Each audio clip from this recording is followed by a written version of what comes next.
Mississippi. That's Bruce Willis in a Russian cell phone commercial. Except it isn't.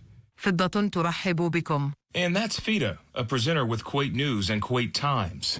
And like Bruce Willis in that cell phone commercial, Fida isn't real.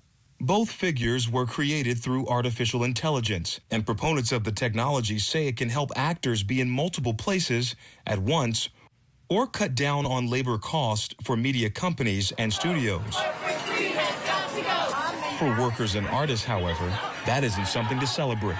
We are more than ever before being confronted with the reality of having to think about what protections need to be created either through legislation or by court-made law to allow people to feel safe in putting their image out there on these platforms, knowing that it's possible that they could then be grabbed and used by others.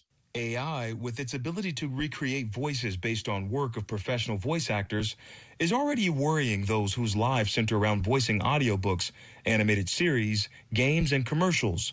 Earlier this year, an investigation from Scripps News series Next Level found that AI companies were also taking the work of real artists to build their data sets to generate work in the artist's styles.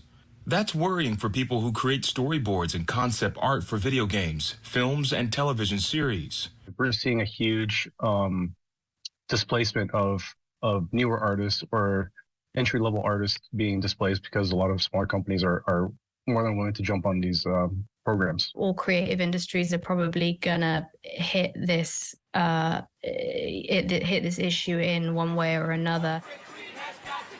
Entertainment labor organizations like the Writers Guild of America and Screen Actors Guild are advocating for legal protections for their members, including those that would stop AI developers from exploiting creative work without permission or compensation. With all the new technology, you can bring Marilyn Monroe back from the grave, or Gary Cooper, or Judy Garland, but of course it's not them. It's a synthetic version of them, and a synthetic version of writing or acting is never going to be alive or unexpected.